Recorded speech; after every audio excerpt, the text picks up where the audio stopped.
राष्ट्रीय जनता दल के तरफ से इस बिल का पुरजोर विरोध करता हूं। साथ ही नीट पेपर लीक में से आघात 21 बच्चों ने और सरकार की गलत शिक्षा नीति की विफलता के कारण देश भर में जितने भी छात्र छात्राओं ने अपनी जान गंवाई है, सबसे पहले मैं उनको विनम्र श्रद्धांजलि अर्पित करता हूं। सभापति महोदय, देश के सभी छात्र छात्राओं युवाओं के जज्बे और हिम्मत को मैं सलाम करता हूं।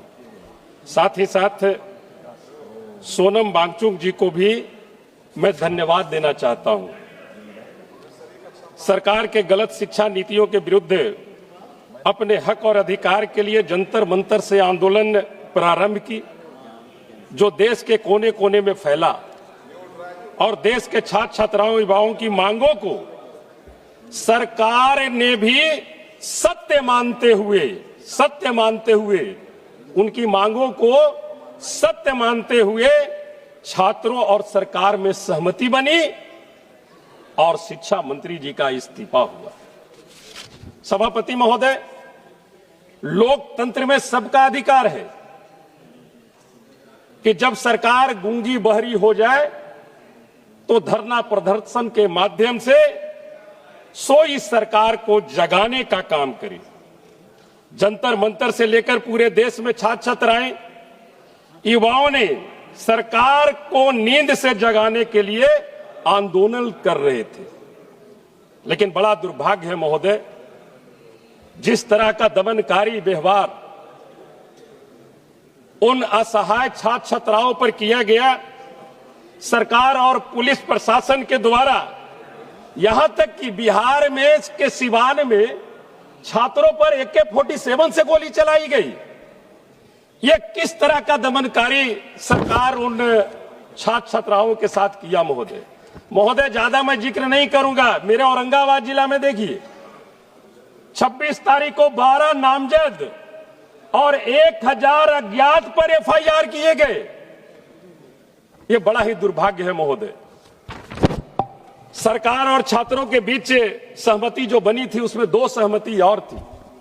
उसमें था कि इस आंदोलन में जिस भी देश में किसी भी कोने में FIR हुई है, उसे अविलंब वापस लिया जाए। सरकार ने आदेश तो दे दिया, बोल दिया कि FIR वापस होंगे। कल हमारे बिहार के चीफ मिनिस्टर जी ने भी कहा कि FIR वापस होंगे। और जब जिले के पुलिस प्रशासन से बात करते तो कहते हैं हम लोग को तो कोई आदेश से नहीं आया है। लेकिन एक बातें और हुई थी, सहमति बनी थी कि नीट पेपर लीक से जो 21 छात्राओं ने अपनी जान गंवाई थी, उनके परिवार को 1 करोड़ रुपए का मुआवजा अविलंब सरकार देगी। वो सरकार कब देगी?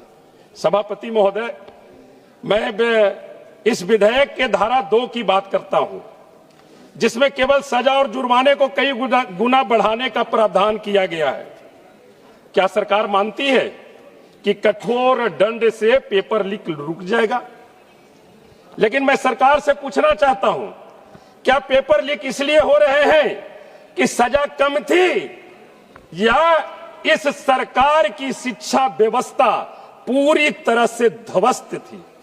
सभापति महोदय, सरकार अपराध रोकने के बजाय सरकार ने प्रावधान लाया है पेपर लीक जैसे अपराध रोकने के बजाय, पहले हो जाने के पहले रोकने के बजाय, ये होने के बाद कार्रवाई पर ज्यादा जोर दे रही है।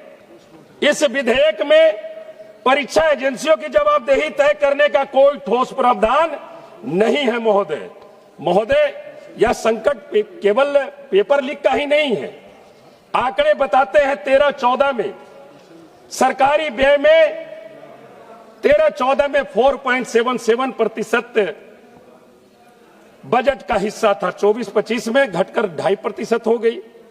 वही स्कूली शिक्षा में 3.16% था, 1.53% हो गई।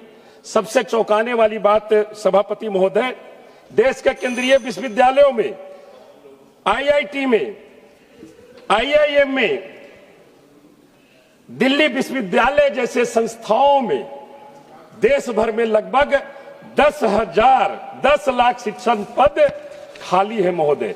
यदि स्कूलों में शिक्षक नहीं होंगे, विश्वविद्यालयों में प्रोफेसर नहीं होंगे, शिक्षा में सरकार का बजट घटता रहेगा और ये सरकार कहते रहेगी कि भारत हमारा विश्व गुरु बनेगा।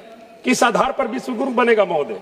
महोदय, मैं एक दो बातों का जिक्र करते हुए अपनी वाणी को विराम दे दूंगा महोदय। महोदय 2 मिनट अकेला बकता हूं मैं महोदय। अब समय केवल चेहरे बदलने का नहीं है, बल्कि व्यवस्था बदलने की बारे में सोचने की जरूरत है महोदय। मैं सरकार से आग्रह करना चाहता हूं कि इस विधेयक को जेपीसी का गठन चाहिए। गठन करते हुए सभी से सुझाव लेकर पुनः इस विधेयक को लाने का काम करें, ताकि जो छात्रों पर जो हमेशा शोषण करने का काम होता है, वो शोषण से सरकार छात्र छात्राओं को वंचित करे। आपने हमें समय दिया, इसके लिए बहुत बहुत धन्यवाद।